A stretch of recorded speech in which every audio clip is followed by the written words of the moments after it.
why do you think the LP has been so successful all over the world? What were the ingredients that made it so? Apart from the fact it's obviously a very commercial record. I don't know. When we tried to get an international release, in America, for instance, everyone said to us, hey, you can't get these songs on the radio because it doesn't sound American enough. And as soon as it started begin to get airplay in America, everyone says, hey, this is a big advantage because it stands out on the radio. It's a very kind of international name, isn't it? I don't think most people who buy the records knows that we're from Sweden.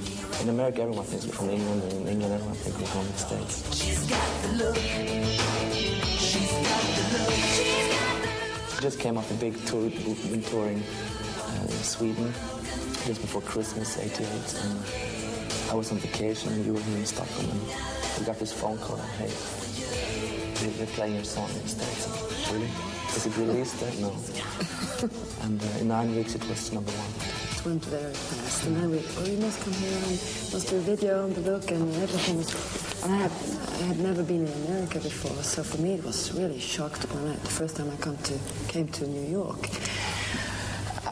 It was so big, and oh wow, what is this? What is happening? When it got to #1, that was on EMI America, who'd already turned you down, hadn't they? Exactly. What did you think to that irony?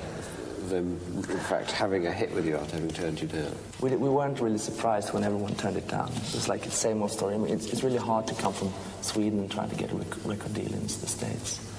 So I think it's quite typical for the music business.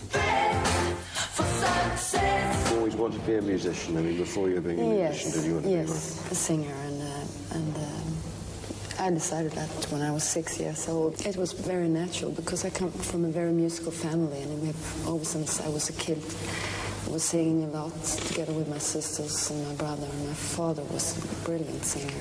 And I studied music for a few years, but it was very boring, and so I wanted to be on stage. I wanted to perform. I'm a performer. But it took a very long time for me to get that self-confidence.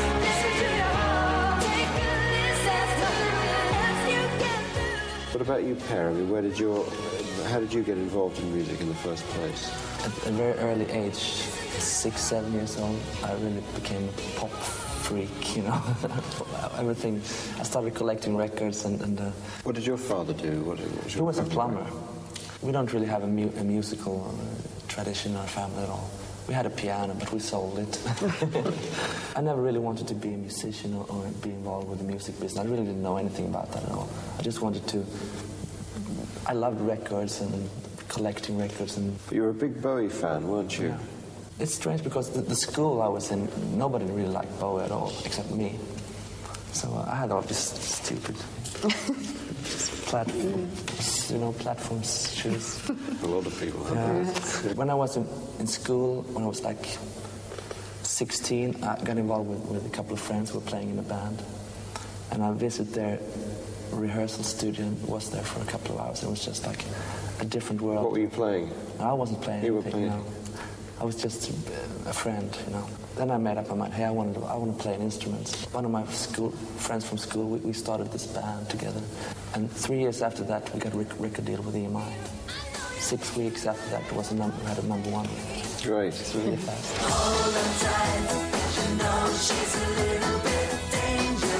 Well, listen, when you first met a long time ago, didn't you? Yeah. Can you remember what you thought of each other when you first met each other?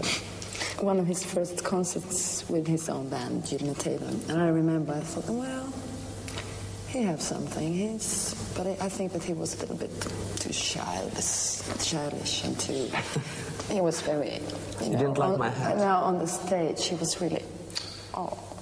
diva, very, you know... And I think that...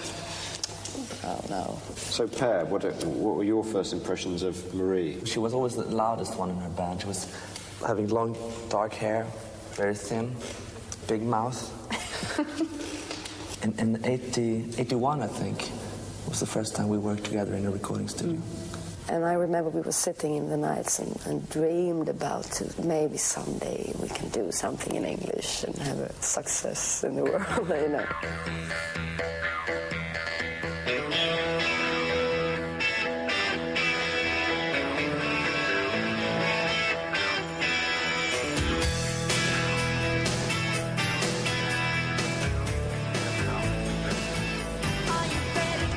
We are just now passing over Hamburg. We are leaving Frankfurt, Zurich, over the Alps